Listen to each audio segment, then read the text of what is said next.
반갑습니다. 오늘은 사도행전 2장 14절에서 24절 그리고 37, 41절 다섯 번째 시리즈 설교가 되겠습니다. 제목은 꿈쟁이들의 행전이라 이렇게 했었습니다. 마지막 찬송은 192장 임하소서 임하소서 성령님 임하소서가 되겠습니다. 우리 잠깐 기도하겠습니다. 하나님 아버지, 오늘 저희들이 참 또 눈 사태가 온다고 말을 하고 또 여러 가지 상황으로 인하여서 우리가 예배당에서 예배를 드리지 못하는 분들이 많이 있습니다.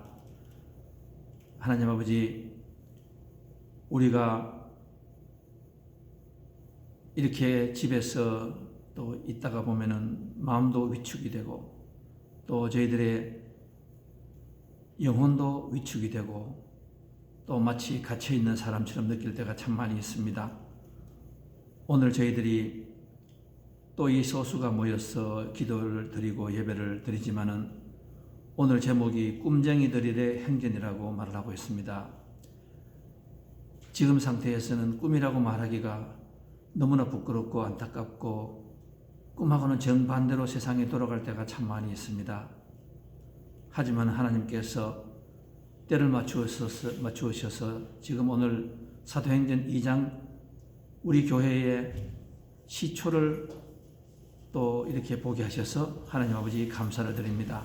오늘 예배를 통하여서 꿈을 다시 꿈꾸게 하시고 꿈대로 저희들의 삶이 될 수 있는 놀라운 은혜가 임하는 저희들의 예배가 되게 도와주셔서 예수님 이름으로 기도하였사옵나이다. 참 요즘에는 우리가 뜻하지 않게 우리가 설교를 하다 보면은 세상과는 정반대에, 그러나 어떻게 보면은 세상에서 가장 필요한 말이 꿈을 꾼다는 말이 아닐까 이렇게 생각을 해봅니다. 제가 오늘 제목을 꿈쟁이들의 행전이라고 말하였습니다. 사도들의 행전도 사실은 사도행전은 꿈을 꾸는 사람들의 그 이야기, 그들의 스토리가 되겠습니다. 사도행전은 19개의 믿음을 가진 사람들의 그 설교 이야기가 되고 행전 이야기가 되고 또 간증 이야기가 됩니다. 제가 오늘 말씀을 드릴 때 간증, 또 행전, 그리고 또 꿈 이야기, 또 설교라는 말을 하였는데 그 단어를 여러분께서 잘 깊이 간직했으면 좋겠습니다. 왜냐하면 저도 말씀을 듣고 이 설교가 제 이야기고 제 가정의 이야기고 또 제 개인의 행전 이야기입니다. 그런데 그 이야기가 뭔가 하면은 꿈을 꾸지 못할 사람들이 감히 꿈을 꾼다는 이야기가 됩니다. 그러나 나중에 보면은 꿈대로 다 이루어진다. 그래서 꿈쟁이들이라 예수쟁이들이다. 꿈쟁이들이다. 참 저는 이 말씀이 좋은 것 같습니다. 감히 꿈을 꾸는 사람들의 행전 이야기입니다. 그런데 그 꿈꾸는 행전 이야기가 또 설교 이야기가 됩니다. 무슨 말씀인가 하면은 제가 오늘 여러분에게 제 이야기를 여러분에게 설교라는 식으로 제가 내보냅니다. 어떤 분들은 거기서 끝납니다. 그러나 그 설교 이야기가 사실은 여러분의 가정으로 돌아가시고 또 여러분이 형제 자매 부부가 앉아서 한 사람이 설교를 듣고 다른 사람에게 설교가 되어야 됩니다. 저는 그 말씀을 참 강조합니다. 설교는 듣는 것이 아니라 설교는 내가 들으면은 내 이야기가 되고 내 간증이 되어야 됩니다. 내 간증 이야기가 되지 않으니까 설교가 허공을 칩니다. 그리고 여러분께서 또 하나님께서 권세를 주셨습니다. 여러분께서 가정으로 돌아가셔서 여러분도 설교하시는 겁니다. 왜? 내가 간증이니까. 오늘 여러분께서 이 사도행전에 보면 19개의 설교 이야기입니다. 계속 보시면 베드로가 나오고 그 다음에는 또 사도 바울이 나오고 그리고 사람들이 등장합니다. 저와 여러분의 이야기예요. 저와 여러분의 바로 그 이야기하고 똑같습니다. 19개의 설교가 있는데 거기에서 베드로라는 사람이 8가지의 설교한 이야기, 간증 이야기고 자기 이야기입니다. 그 가정 이야기입니다. 그것이 사도행전이에요. 이 사도행전을 너무 이렇게 멀리 보지 마시고 가까이 볼 수 있어야 됩니다. 내 이야기예요, 내 이야기. 내가 설교하는 거예요. 설교 간증 이야기입니다.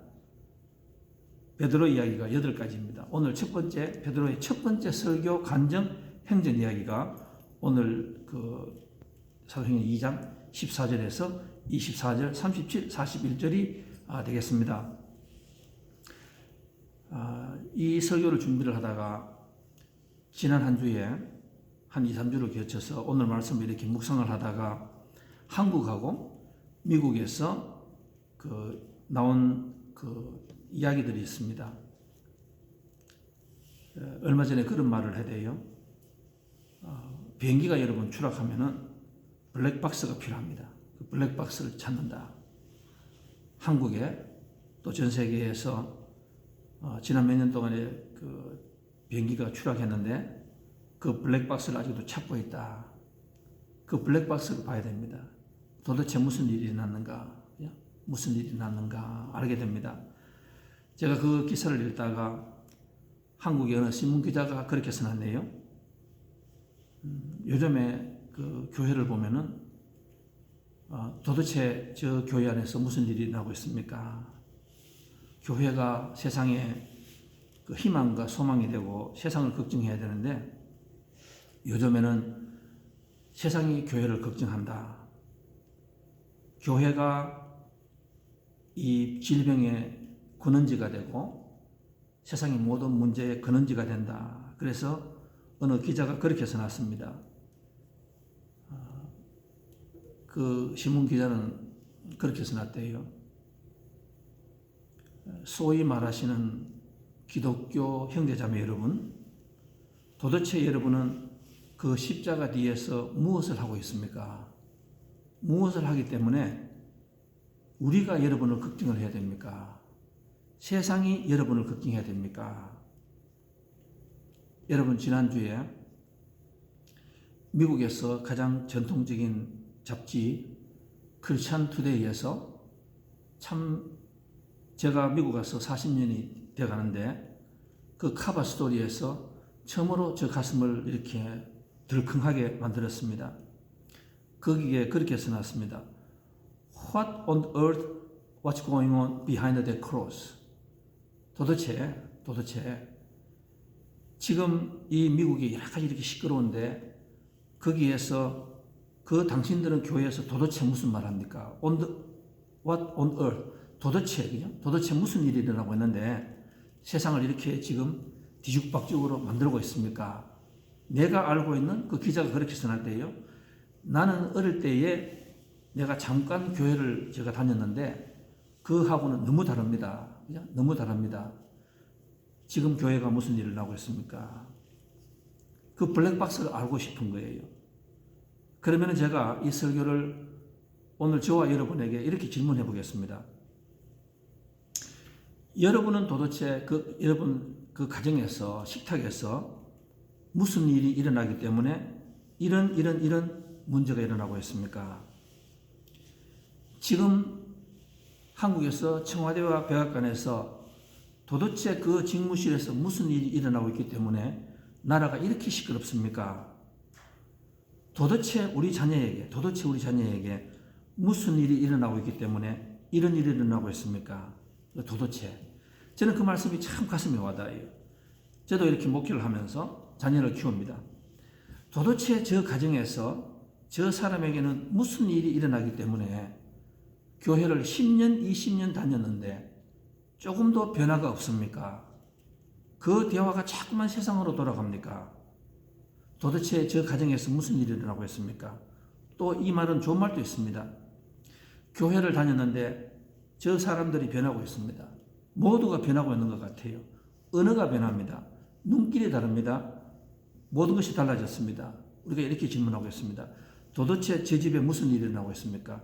어떻게 사람으로서는 상상할 수 없는 저런 기적이 일어납니까? 왜 우리하고 똑같이 새끼를 먹고 살아가는데 똑같이 교회를 다니는데 저 가정에는 저렇게 기적이 일어납니까? 예? 그 우리가 도대체라는 말을 이렇게 그 질문을 할 수가 있습니다. 기독교 잡지에 이런 말이 있습니다. 20년 동안 낚시를 다닌 사람하고 20년 동안 교회를 다닌 사람의 차이가 뭡니까? 아주 재밌는 기사가 나왔어요. 참 재밌습니다. 20년 동안 그 매주일 낚시를 간 사람은요, 낚시의 박사가 된대요. 어디에 가면은 고기가 있고, 어디에 가면은 물고기를 보면 어디에 물고기 잡고 다 알 수가 있대요. 이 만물 박사가 되는 거예요. 박사가 되는 거예요. 그런데 20년 교회를 다니는 사람들은 전년 전문가가 되지 않는데요. 도대체 무슨 일이 일어났기 때문에 20년 교회 가서 설교 듣고 성경 공부하고 다 했는데 도대체 변화가 없대요. 전혀 알 수가 없대요. 그러니까 오히려 차라리 나는 20년 동안 낚시 닦는 사람을 훨씬 더 좋아한다. 그 결론이 그렇게 나와요. 20년 동안 낚시 닦는 사람 좋아한다. 그래서 우리가 이렇게 웃을 수가 있습니다. 그러나 그런 말이 있습니다. Guilty by association, 그 다음에 blessing by association. 우리가 예수를 믿는 같은 사람으로서 우리가 덤으로 넘어갈 수가 있고 덤으로 축복으로 갈 수도 있습니다. 이런 이야기가 있습니다. 한 적은 소년이 난치병에 걸려서 있는데 아마 그 가정에 어떤 그 유전 병이 있는 모양이에요. 자기도 걸렸는데 자기는 다행히 낫았습니다. 그런데 여동생이 그만 그 질병에 또 걸리고 말았습니다. 피검사를 합니다. 그런데 다른 사람이 되지 않고 이 오빠가 피를 여동생에게 줘야 되는 거예요. 어쩔 수 없이 해야 됩니다. 그래서 의사들이 이야기를 하다가 결국에는 이 오빠에게, 어린 오빠에게 매주같이 이 수혈을 해야 됩니다. 피를 해서 이 여동생에게 줘야 되는 거예요. 의사들이 피검사를 하고 있는데 묻습니다. 너 피가 너 동생을 살릴 수 있는 유일한 피인데 그 피를 줄 수 있겠니? 하니까 이 오빠가 알이 입술이 뚫린다. 이 의사가 이렇게 간증을 하고 있습니다. 의사가 설교를 합니다. 의사가 그 말이 변했기 때문에 자기 의사가 이 이야기를 자기가 변했어요. 그리고 간증을 하는 거예요. 이 설교를 하는 거예요. 오빠가 입술이 뚫린다. 잠시 후에 자니가 반것이 그래도 웃으면서 이렇게 말했다. Of course. 제 동생을 위해서 제가 못할 것이 없지 않습니까? 침상에 나란히 누운 채 오누이가 같이 병실로 들어갔다.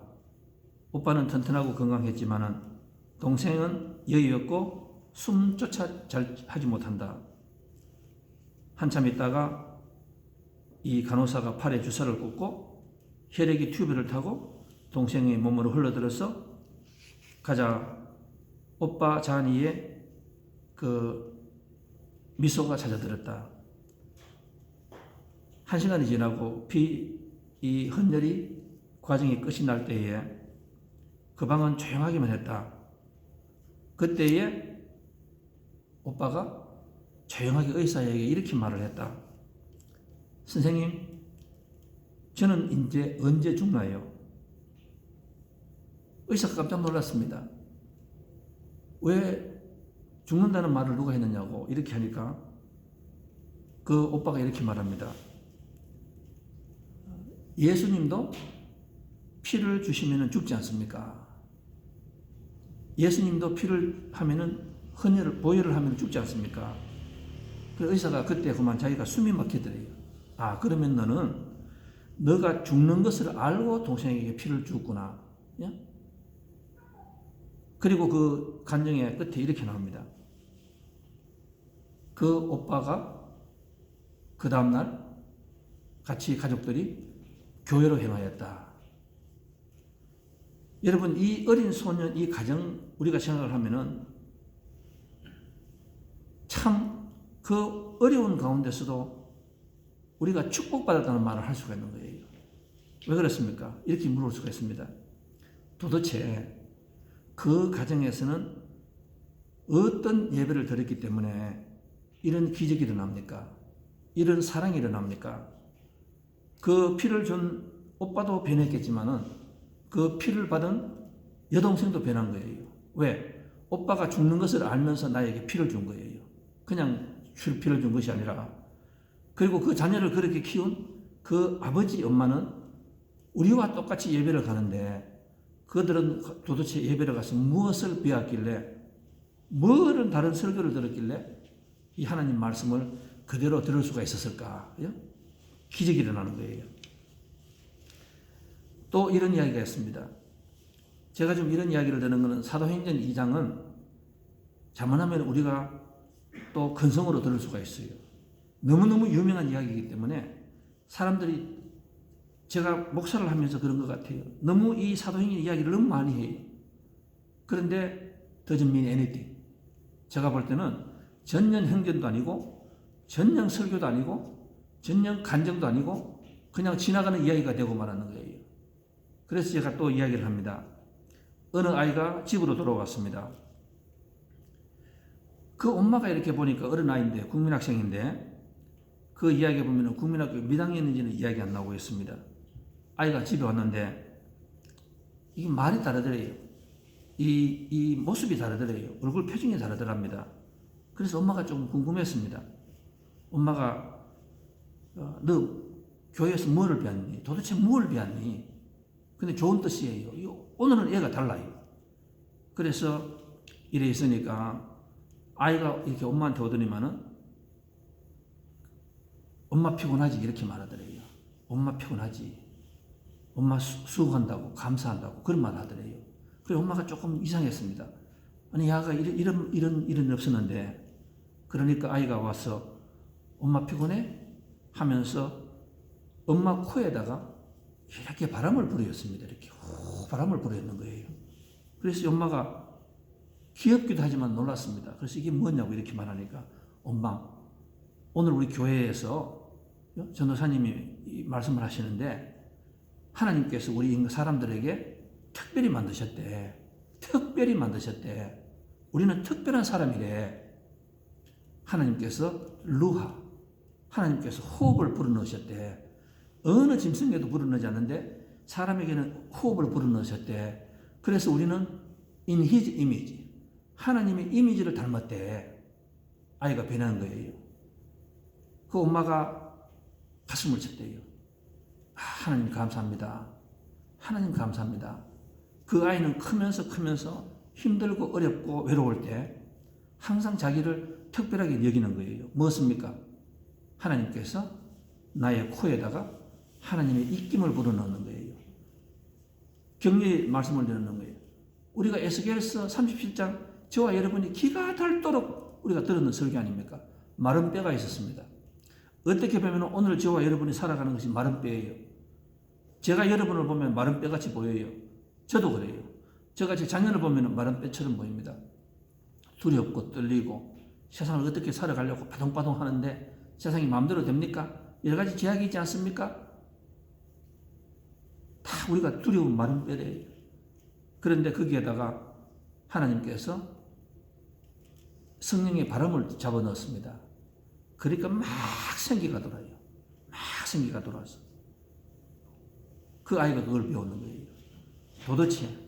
도대체 그 아이는 교회 가서 설교를 어떻게 들었길래, 심지어 어른들도 그 루하라는 말을 할 때마다 그 말을 잊어버리고, 우리가 가끔은 살아가다 보면 그런 것 같아요.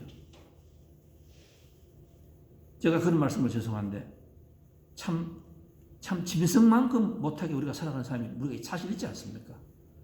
그래도 짐승은 저렇게 싸우진 않죠. 그래도 짐승은 자기 먹을 거 있으면 먹고 그만두지 않습니까? 그런데 우리가 그렇게 못할 때가 있지 않습니까? 차라리 짐승이 낫다. 그래서 이사야서 11장에 보면은 하나님께서 그렇게 말씀하시잖아요. 언제 내가 성령이 오면은, 이사야서 11장 하면 여러분께서 아시는 거는 이사야서 7장, 이사야서 8장, 이사야서 9장 말씀은 이마누엘 예수님이 탄생하신다는 그 말이잖아요. 흑암의 세계에서 예수님이 오시면은, 예수님께서 성령을 주면은, 홀리 스피릿이 오면은, 코에 바람을 불어넣으면은 사자와 짐승, 절대로 합칠 수 없는 짐승들도 서로 웃으며 살아간대요. 그래서 도대체 우리가 무엇을 배워야 될까? 무엇을 배워야 될까? 어느 날 소년이 길을 가다가 $5짜리 지폐를 주었습니다. 그는 그것을 주고 나서 얼마나 기분이 좋았는지 행여 또 이런 일이 있을까 하면서 그 다음날부터 땅만 쳐다보고 걷기 시작하였습니다. 그게 그만 습관이 되고 말았습니다. 그는 일생 동안 길에서 물건을 줍는데 큰 취미가 생겨서 그가 주운 것을 다 합치니까 단추가 29,511개, 그 다음에 헤어핀이, 머리핀이 54,172개, 그리고 수천 개의 동전, 그 외에 많은 자질구레한 것들을 많이 주었습니다. 그런데 그는 그런 것들을 줍느라고 푸른 하늘이나 지상의 꽃과 새와 자연의 아름다움을 볼 기회를 많이 잃고 말았습니다. 그 일생이 결국에는 넉마주의 인생으로 끝나고 만 것입니다. 이런 그 이야기가 있다. 도대체 이 아는 무엇을 배웠을까? 도대체 아는 무엇을 배웠을까? 하늘을 바라보는 것이 아니고 땅을 바라보기 시작했다. 저는 오늘 이 사도행전 그 2장을 보면은 그런 생각이 듭니다. 미국 사람들이 가장 많이 하는 예화 중에서 1923년도 이야기가 있습니다. 시카고 어느 호텔에 미국의 세계 경제를 주름잡고 있던 7사람이 모였습니다. 거기 보면 미국의 최대 철광회사 사장 찰스 스왑 씨와 미국 최대 유틸리티 사장, 그리고 최고의 가스 사장 하월드 합스, 그 다음에 뉴욕 증권회사 사장 리처드 히트니, 미국 내무부 장관 알프레드 폴, 월스트리트의 황제 제시 리버모어, 이렇게 사람들이 다 모였습니다. 여기서 이 사람들이 한참 회동을 하였습니다. 그런데 타임 매거진에서 20년이 지나고 난 뒤에 이 사람들이 시카고에서 그때 만났는 그 사람들이 어떻게 변했는가 한 사람 한 사람을 추적해 봤습니다. 이 사람들이 미국을 어떻게 변해시켰는가. 그런데 그거 보니까 찰스 스왑은 뱅크럽시를 선언하였고, 사무엘 인세는 외국 땅으로 도망을 가서 IRS를 피해서 도망을 갔다가 동전 한 푼 없이 도망자로 살다가 세상을 떠났고, 하월드 함스는 정신 이상자가 되었고, 리처드 위트니는 금방 감옥에서 풀려났으며 이렇게 해서 계속이 됩니다. 그 다음에 제시 리버모어와 아이반 크루그는 모두 자살했습니다. 세계를 움직이는 사람이 그날 시카고에서 만났는데, 그래서 그 질문이 이렇게 나옵니다. 그 사람들이 도대체 그날 만나서 무슨 이야기를 했길래 저런 일이 일어났을까? 저런 일이 일어났을까? 그런데 한 가지 분명한 것은 그 밑에 이런 그 풋노트를 달았습니다.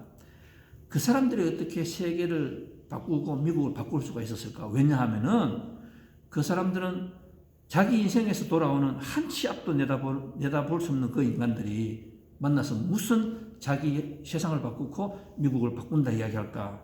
그리고 야고보서 4장 14절의 말씀으로 끝을 냈습니다. 야고보서 4장 14절이 무슨 말입니까? 너희들 자랑하지 말아라. 너희들 너무 그렇게 큰 소리 치지 말아라. 너희들은 내일 일을 알지 못하는 잠깐 보이다가 없어지는 안개뿐 아니냐. 안개뿐 아니냐. 제가 그 말씀을 듣다가 오늘 성경의 사도행전 2장에 120명이 모여서 마가의 다락방에서 지금 있는 사람들을 보는 거예요. 여러분, 세상에서 만난 많은 만남 중에서 세상을 가장 변화시킨 만남이 뭔지 압니까? 청와대도 아니고 백악관도 아니고 호텔에서 만난 이 사람들도 아니에요. 여러분, 우리가 이야기할 때에 이집트 문화라고 이야기합니까? 그리스 문화라고 이야기합니까? 바벨론 이야기합니까? 다 사라졌습니다. 역사의 풋노트예요. 역사의 풋노트. 그러나 우리가 세상을 이야기할 때 뭐라고 합니까? 크리스티애니티라고 말하잖아요. 기독교 문화라고 말하잖아요. 예수님이 문화라고 말하잖아요. 여러분, 예수님의 그 문화가 어디에서 시작됐습니까? 바로 오늘 120명의 마가의 다락방에서 이 사람들이 기도하다가 성령의 은사를 받고 이 사람들이 변했습니다. 이 사람들이 변했어요. 변할 수 없는 사람들이 변했습니다. 그리고 나가서 가족들에게, 친지 자매에게 형제 자매에게 설교하기 시작하였습니다. 그 설교가 하늘을 막 공치는 그런 설교가 아니에요. 간증입니다. 내 같은 사람이, 베드로 같은 사람이, 누구 같은 사람이 하나님의 은혜를 받고 성령의 은혜를 받았더니만은 꿈꾸는 사람이 되었습니다. 얼마나 변했든지 오늘 사도행전 2장부터 계속해서 보시면은 이 사람들을 만난 사람들이 뭐라고 이야기합니까? 저 사람이 어떻게 저래 변할 수가 있는가? 제가 말을 조금 변화시킬까요? 도대체 저 사람들이 마가의 다락방에서 어떤 말을 듣고 어떤 선물을 받았기에 저런 사람이 변했을까? 세상이 변했습니다. 얼마나 변했습니까? 이 120명이 세상을 변화시켰습니다. 이 사람들이 빌립보로 가서 유럽을 변화시켰습니다. 이 사람들이 스페인으로 가고 스웨덴으로 가고 미국 청교도로 가고 미국을 변화시켰습니다. 이 사람들이 미국에서 언더우드라는 사람이 한국으로 가서 한국을 변화시켰습니다. 가장 짧은 시간에. 우리가 오늘 저는 이렇게 설교를 하면서 저와 여러분이 우리 한 가정 한 가정이 오늘 이 마가의 다락방에서 이 사람들이 받았던 그 성령의 선물을 받고 여러분이 꿈을 꾸시는 여러분이 되었으면 좋겠습니다. 꿈은 절대로 여기에 나오는 마가의 다락방의 150명은 꿈을 꿀 수 없는 사람들이에요. 이 사람들은 예수님이 돌아가셨습니다. 지금 로마에서 이 세력들을 잡기 위해서 얼마나 노력했습니까? 잡으면 죽이는 거예요. 잡으면은 그 로마의 컬로세움에서 사자의 밥입니다. 이 사람들이 지금 120명이 합쳐서 기도하고 있는 거예요. 하나님이 얼마나 이 모임을 기뻐하셨으면은 요엘서 2장에서 말씀하신 그 선물을 주시는 거예요. 꿈을 주셨습니다. 그리고 꿈대로 되라 이렇게 말씀하셨다. 그래서 제가 여기서 참 잠깐 멈추고 싶네요. 이게 얼마나 귀중한 말씀인가? 저는 우리 성도님들께서 두 사람의 부부가 있는 곳에 두세 사람이 모이는 가족에서 이 너무나 초라하고 너무나 보잘것없는 이 사람들이 120명이 하나가 되어서 기도하실 때에 세상을 바꾸는 것처럼 여러분이 해달게 기도하고 기도에 힘쓰고 이 모습이 하나님께서 기뻐하셔서 여러분의 가정이 세상을 바꾸고 또 형제자매를 바꾸고 또 우리 한인들을 바꾸는 그런 놀라운 꽃이 피는 역사가 일어나길 바라겠습니다. 참 아름다운 이야기 아니에요. 이 120명은 절대로 꿈을 꿀 수 없는 사람입니다. 먹고 살기도 힘들었는 사람 아닙니까? 이 사람들에게 꿈 이야기 할 필요가 없어요. 지금 당장 내일 먹는 것이 내일 살아가는 것이 힘들지 않습니까? 잡히면 죽습니다. 그런데 이 사람들이 기도했습니다. 세상을 바꾸었다. 세상을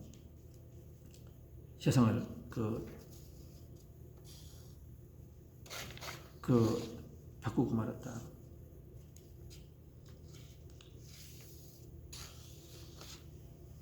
여러분 꿈을 꾸면은 오늘 사도행전 2장에 보면은 요엘서의 2장에서 이런 말 나옵니다. 제가 이 말씀을 천천히 할 테니까 여러분께서 이렇게 마음에 새겨 두시면 좋겠습니다. 내가 어느 날 너에게 나의 신을 부어주겠다. 그러면은 너희 자녀들이 장래 일을 갑자기 말한대요. 여러분 참 이 말씀 대단하지 않아요? 여러분 저는 이렇게 자녀들하고 이야기하다가 참 그런 생각이 들어요. 뭐니 해도 이 미국에 사는 것이 참 복 아닙니까 여러분? 저는 저 자녀들에게 또 학생들에게 그래 이야기합니다. 세상 불평하지 말아라. 너희들은 불평할 권리가 없다. 자격이 없다. 왜냐하면은 여러분이 부모들이 너희들을 이 미국 땅에 지금 두고 있다는 이게 참 대단한 축복이다. 이게 축복이다 이게. 그죠? 꿈만 꾸면은 스카이즈 더 리밋. 스카이힐링, 뭐 뱀부셀링, 뭐 이런 말 다 집어치우라고. 꿈을 꾸라고, 꿈을. 내가 꿈꾼 만큼 자랐는데, 아빠는 1970년대, 60년대 한국에서는 잘 먹지도 못했다고. 저는 막 기가 딸도록 이야기합니다. 듣든지 말든지. 그런데 미국 와서 부모들이 교회를 다 이렇게 해주지. 너희들은 교회 와서 뭐 친교를 하니 뭐를 하니? 그냥 와서 꿈을 꾸라고. 근데요, 그 꿈꾸는 게 쉽지 않아요, 여러분. 저와 여러분은 미국 올 때 그래도 꿈이 있었습니다. 꿈이 있었어요. 잘 살고, 교육 잘 시키고, 뭔가 당당하게 살아보자는 그 꿈이 있었어요. 우리는 우리 자녀에게 다 죽었습니다. 그런데 이 자녀들은 예수님께서 피를 흘렸다는 그 자체도 잘 인식을 못하는 것 같아요. 아까 그 어린아이들처럼 이렇게 예수님에게 내가 피를 받았으니까 나를 살리기 위해서 한 사람이 죽었는 거예요. 죄 없는 하나님의 자녀가 죽었는 거예요. 그걸 깨닫지 못하는 것 같아요. 그러니까 이 세상이 꿈이 없으면은 재미가 없어요. 근데 오늘 제일 먼저 뭐라고 말합니까? 자녀들이 장래 일을 말한대요. 어느 날 갑자기 와서 장래 일을 말합니다. 장래 일을 말하는 거예요. 그런데 또 그 다음에 뭐라고 이야기합니까? 이 순서가 중요합니다. 그 다음에 내가 너에게 신을 부어주면은 늙은 사람이 꿈을 꾼대요. 여러분, 늙으면 그냥 가만히 있어야 되는 거 아니에요? 이제 은퇴해야 되는 거 아니에요? 우리가 다 그런 이야기 하대요. 사람들 요즘 다 교회에서 그렇게 이야기 하대요. 이제 가만히 쉴 나이라고. 여러분, 가만히 쉬면 병듭니다. 죽습니다. 늙은 사람이 가만히 있고 편하게 시작하면 그건 정말 늙은 사람이래요. 그런데 하나님의 성령이 들어가면은 가만히 있지 못한대요.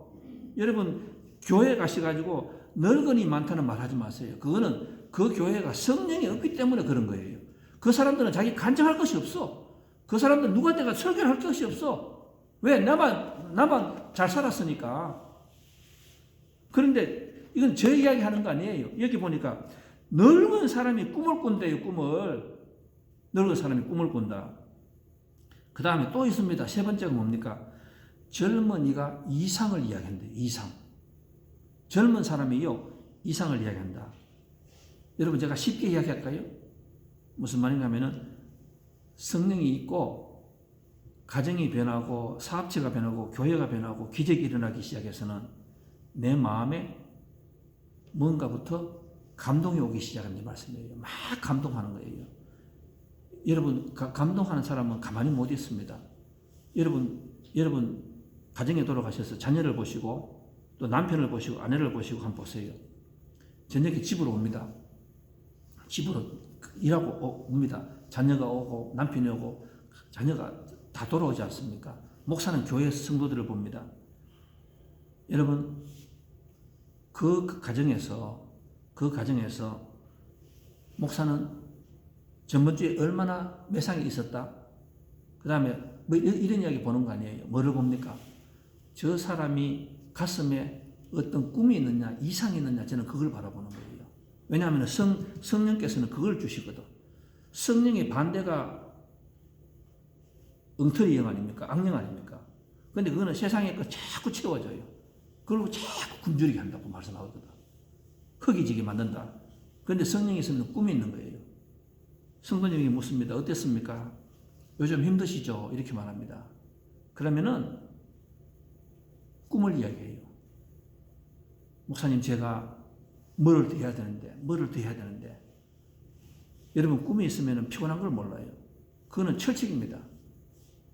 저는 젊은 아이들이 제가 집에 있으면서 이렇게 보는데 직장 갔다 와서 이렇게 한숨을 쉬고 이래 하면은 제가 가슴이 아파요. 그리고 제가 뭘 느끼는가 하면은 하나님 죄송합니다. 제가 자녀에게, 저 녀석에게 세상에서 직장 잡는 거는 가르쳐 줬는데 제가 세상에서 하나님의 자녀로 살아가는 걸 가르치지 못했습니다. 이건 저 탓입니다. 그리고 제가 기도해요. 내가 막 꿈을 꾸고 하나님의 자녀로 꿈을 꾸고 내가 하나님의 자녀로 목적 가치를 얻으면은 절대로 한숨 쉬지 않습니다. 절대로 피곤하다 소리 안 합니다. 더 하고 싶고, 더 하고 싶고, 더 갈증을 느낄 때가 참 많이 있다. 여러분, 한국에 어느 분이 그 가수들의 노래한 가수들의 그 노래 가사하고 그 사람들 운명을 분석한 어느 그 심리학자 글을 봤습니다. 1960년대, 70년대에 최고의 인기를 누렸던 한국의 가수 배호씨가 있습니다. 여기 뭐 모르시는 분도 계실 것 같아요. 근데 그 배호씨가 제일 많이 불렀는 노래가 누가 울고 싶어, 뭐 조용한 이별, 아쉬운 이별, 돌아가는 삼각지, 뭐 파란 낙엽 등, 뭐 보니까 그 가사가 전부 다 비이별 눈물이에요. 근데 여러분, 이 사람 어떻게 되었습니까? 29살 젊은 나이에 세상을 떠났습니다. 자기 말대로 된 거예요. 저는 이 사람이 죽기 얼마 전에 제가 우연하게 어느 볼 기회가 있었는데 보니까 얼굴이 아주 핏기가 없더라고. 그때 제가 느꼈습니다. 예? 그 다음에 또 한 가수인 차중약 씨가 있습니다. 히트곡인 낙엽 따라 가버린 사랑이 이런 말이 있잖아요. 찬바람이 사늘하게 얼굴을 스치며 따스하던 너의 뒷밤이 몹시도 그리웠구나. 이렇게 되는데. 근데 이 사람도 결국에는 28살에 낙엽처럼 죽어버리더라고. 내 말대로 되는 거예요. 내 말대로 되는 거예요. 이 차중락 씨하고 배우 씨가 죽기 전에 어느 기자에게 그렇게 말했대요. 차라리 옛날에 좋았다. 그렇게 말하더래요. 참 입에 그 말이 무섭지 않아요? 이 두 사람이 그렇게 가난했는데 명예를 다 얻고 나니까 세상이 옛날에 그랬더래요. 무슨 말입니까? 꿈이 없는 거예요. 꿈이 없는 거야. 꿈이 없으면 짐승보다 못한 거예요. 산장의 여인으로 알려진 근혜경 씨는 아무도 날 찾는 이 없는 외로운 이 산장에 단풍잎만 차곡차곡 떨어져 쌓여있네. 이 사람도 청주의 어느 시골 농가에서 홀로 투병하다가 나중에는 죽었는 시체를 나중에 발견할 때가 슬슬이 죽어갔다. 오늘 우리가 베드로를 보면 그렇습니다. 여러분, 베드로는 참 무식한 사람입니다. 베드로는 예수님 3번 부인한 사람입니다. 예수님은 큰 소리 많이 치는 사람입니다. 제가 이 베드로를 이야기 안 하겠습니다. 베드로는 굉장히 급장이에요. 예수님을 배신한 사람이고 이런 사람 아닙니까? 그런데 이 사람이 오늘 이 사도행전 2장에 보면은 굉장히 언어가 달라졌습니다. 굉장히 당당해졌습니다. 이 사람이 이제는 same person이 아니에요. 이 사람이 꿈을 이야기하는 거예요. 꿈을 이야기한다. 자기가 자랑할 것은 예수님의 손 안에 있다는 그것밖에 자랑 못한다. 이 꿈을 꾸기 시작했습니다. 오늘 이 설교의 단어를 읽어보면요, 절대로 이 사람은 사용할 수 없는 그 단어를 사용해요. 그러면 제가 이렇게 물어보겠습니다. 사랑하는 성도 여러분, 여러분은 교회를 얼마나 다녔습니까? 여러분은 설교를 얼마나 다녔습니까? 여러분이 혹시나 집으로 돌아가서 남편, 아내, 또 자녀에게, 주위에게 간증은 많이 합니다. 하나님 어떻고 막 설교만, 막 오늘 설교 들은 이야기 막 합니다. 그리고 자녀에게 집에 가서 이렇게 합니다. 오늘 설교 좋았다고. 그리고 사회 나가서 그렇게 합니다. 내가 목사인데. 하나님 어떻고 말씀마다 하나님 이야기합니다. 그런데 여러분, 여러분의 단어가 변하고 있습니까? 여러분이 지금 말씀하는 그 단어가, 여러분의 자세가, 오늘 베드로가 그렇게 이야기하니까 사람들이 뭐라고 이야기합니까? 저 사람이 저 옛날에 무식한 고기 잡는 그 사람 아니냐고. 근데 저 사람이 지금 어떻게 저런 단어를 쓰고 저런 말을 하고 저런 간증을 하고 저런 이야기를 하느냐고. 그러면서 하는 말이 뭐라고 이야기합니까? 어찌할꼬 우리는 어찌할꼬. 무슨 말이에요? 저 사람이 저렇게 변했는데 우리는 여기 앉아서 그대로 살아가는 것이 보니까 너무너무 가슴 아픈 거예요. 그게 큰 회개예요. 사랑하는 성도 여러분, 여러분께서 오늘 이 예배를 참석한 이것이 여러분의 삶을 뒤집는 큰 변화가 가져오는 축복의 첫 단추가 되기를 원하십니까? 그러면 여러분께서 오늘 설교를 세상으로 나가서 설교할 수 있어야 돼요. 간증할 수 있어야 돼요. 그런데 여러분 한 가지 중요한 것이 있습니다. 그 설교를 이야기하고 간증을 이야기할 때에 여러분이 가장 가까이 있는 형제 자매나 식구나 자녀가 아빠 뭐 웃기지 마. 아빠 뭐 웃기지 마. 그 말 하나도 안 묻어. 똑같아. 말하는 거 모습 똑같아. 그런데 와서 뭐 설교 이야기 천만의 말씀. 이 사도행전 이 이야기가 있을 때에 마가의 다락방에서 120명이 있었지만은 나중에 보니까 5,000명이 몰려왔잖아요. 이 120명이 5,000명이 된 거예요. 12명이 120명이 되고 120명이 5,000명이 되고 나중에는 손으로 셀 수 없는 숫자가 됐다고 말하잖아. 그게 어떻게 그랬습니까? 왜? 베드로는 정말로 변하는 거예요. 성령이 오니까 정말로 변해버렸습니다. 단어가 변하고 단어 쓰는 것이 달랐습니다. 옛날에는 베드로가 어떻게 했습니까? 고기 잡는 사람이에요. 고기를 잡았습니다. 허탕쳤습니다. 아, 재수없네. 내가 꼭 이 짓을 해야 살아가? 정말 그렇게 살아갑니다. 그런데 단어가 변했습니다. 고기를 그물을 당겼습니다. 아무것도 없었습니다. 단어가 변했습니다. 하나님께서 때가 되면은 더 많은 것을 주시기 위해서 오늘은 이렇게 했구나. 그래도 감사함이 돌아가자. 그랬더니만 나중에 어떻게 됐습니까? 고기가 이렇게 혼자서 그물이 찢어질 만큼 고기가 딱 깨웠다. 이렇게 말하잖아요.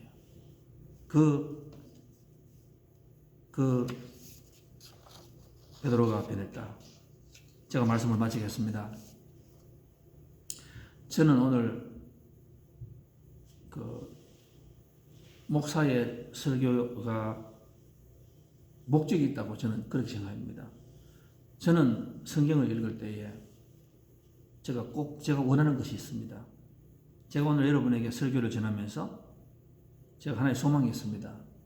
뭔가 하면은 제 설교를 통하여서 여러분의 혹시라도 차갑고 다치고 부정적이고 비판적이고 건성적이고 항상 대충 듣던 그 마음에 잔잔한 바람을 일으키고 싶습니다.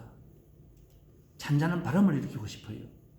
저는 부족한 인간이기 때문에 저 같은 사람이 이 설교로서 여러분의 마음을 크게 못 냅니다. 저는 바람을 일으키고 싶습니다. 그리고 여러분께서 그 바람에 재미가 들어서 예배를 즐기시고 하시다가 어느 날 하나님께서 여러분을 불쌍히 여기시고 여러분에게 이 오순절날 마가의 다락방에 임했던 그 회오리 바람, 큰 바람이 여러분의 가정에 일어나시면 좋겠습니다. 그리하여서 여러분이 변해야 됩니다. 그럼 여러분 자녀가 변합니다. 부부가 변합니다. 세상이 변합니다.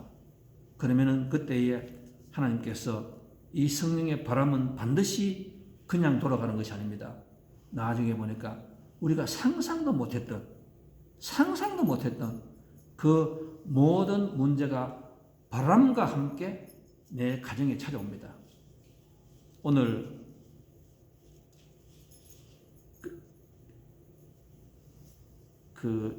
이 놀라운 그 기적이 일어나는 오늘 사도행전 2장의 예배가 되시기를 주님의 이름으로 축원드리겠습니다. 다 같이 기도하겠습니다. 하나님 아버지,